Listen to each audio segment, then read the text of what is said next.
मार्ग क्या है? ईश्वर किसे मिलते हैं? क्या कोई धर्मात्मा है उसे ईश्वर प्राप्त होंगे? क्या कोई दानी है उसे ईश्वर प्राप्त होंगे? या जिससे बहुत सारे पुण्य किए हैं क्या उसे ईश्वर प्राप्त होंगे? क्या बहुत ज़्यादा तप किया है, तपस्या की है, उसे ईश्वर प्राप्त होंगे? क्या उसने बहुत सारे यश में यज्ञ किए हैं? क्या उसने बहुत सारी तीर्थ यात्राएं की है? इन सबसे ईश्वर प्राप्त नहीं होता है। ईश्वर प्राप्ति का मात्र एक ही मार्ग है कि राम नाम सब कोई कहे, ठग ठाकुर और चोर, बिना प्रेम रीझे नहीं, तुलसी नंद किशोर। ईश्वर को प्राप्त करने के लिए उनसे प्रेम करना पड़ता है। बिना प्रेम के ईश्वर आपको प्राप्त नहीं होगा। आप चाहे कितने ही यज्ञ कर लो, तपस्या कर लो, दान कर लो, पुण्य कर लो, यात्रा कर लो, धर्म कर लो, पुण्य कर लो, परंतु जब तक प्रेम नहीं करोगे तब तक हमें ईश्वर प्राप्त नहीं हो सकता है। वृंदावन में ब्रजराज में राधा रानी और कन्हैया जी ये दोनों साक्षात रूप में विराजित रहते हैं। और वहाँ जाकर के जो भी भक्त भजन कीर्तन राधा रानी का, कृष्ण का नाम लेता है, कीर्तन करता है, उसे भगवान प्राप्त होते हैं। परंतु वहाँ पे एक शर्त है कि अपने समस्त अर्जित पुण्य और पाप उन सबको संसार में छोड़ करके और वहाँ जाना पड़ता है।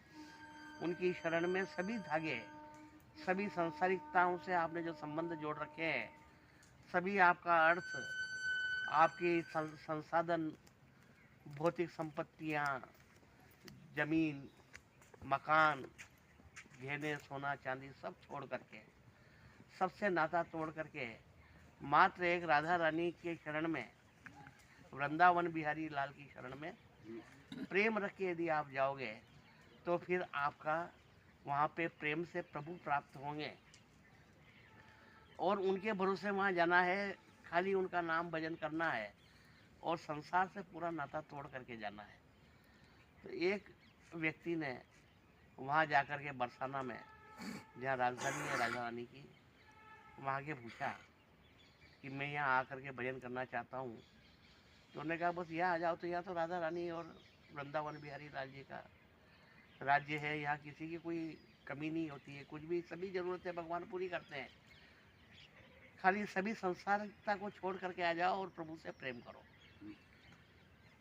तो उसने कहा कि जैसे अपन तीर्थ यात्रा करते हैं, कहीं दूसरी जगह जाते हैं तो सब व्यवस्था करके जाना पड़ती है, खाने पीने का सामान, पहनने ओढ़ने का, ओढ़ने बिछाने का सब व्यवस्था करके जाना पड़ती है। तो क्या यहाँ पे भी मैं लेके आऊँ? कि नहीं, कुछ भी नहीं लाना है, सब संसार की वस्तुएं वहाँ छोड़ के आ जाओ और खाली अपने आप को ले जाओ और अपने को राधा रानी के चरणों में समर्पित करके अपने धागे सभी संसार से तोड़ के उनके चरणों में बांध दो और उनका भजन करो, तो उस प्रेम से आपको ईश्वर प्राप्त होंगे। तो वो सब तैयारी करके आया, पर फिर भी उसके मन में दगदगा था।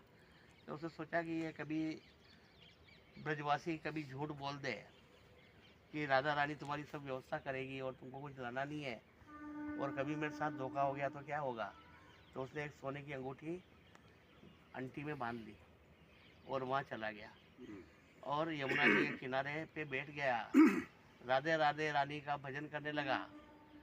एक दिन बीता, 2 दिन बीते, 3 दिन बीते, इंतजार करता रहा कि राधा रानी मेरी व्यवस्था करेगी, मेरे लिए भोजन, पहनने ओढ़ने बिछाने की सब व्यवस्था वो करेगी, क्योंकि ब्रजवासी ने कहा कि जो यहाँ पे आ जाता है उसकी व्यवस्था सब स्वयं राधा रानी करती है। तो 3 दिन हो गए भूखे मरते हुए, नहीं आई। तो उसने कहा सब ढकोसला है, ढोंग है, और वो सब छोड़ करके यमुना किनारे से उठा और जाने लगा। तो पीछे से उसको आवाज़ आई कि आंटी में तो सोने की अंगूठी बांध के लाया और यहाँ राधा रानी को दोष दे रहा है, जब तेरे संसारिकता से मोह छोड़ा ही नहीं और अपने आप पे भरोसा किया, राधा रानी पे किया ही नहीं, तो राधा रानी तेरा कैसा मदद करेगी। तो पीछे मुड़ के देखा तो एक 12 साल की बच्ची ये सब बातें कह रही थी कि मन में संसार को गांठ बांध के लाया और अब राधा रानी को याद कर रहा है। तो कोई भी वस्तु संसार की समस्त पाप और पुण्यों को तिरोहित करके श्री कृष्ण और राधा के प्रेम में, ईश्वर के प्रेम में यदि जो मनुष्य लग जाता है तो उसे ईश्वर प्राप्त होते हैं। और उनकी व्यवस्था वो स्वयं तब करते हैं जब वो उन्हीं के ऊपर पूरा आश्रित हो जाता है, सर्वस्व समर्पण कर देता है और स्वयं अपनी कोई मतलब शक्ति उसमें नहीं करता, सिर्फ ईश्वर की शक्ति में विश्वास करता है। उसी को राधा रानी और वृंदावन बिहारी लाल जी मिलते हैं और प्रेम से उसका उद्धार करते हैं। धन्यवाद।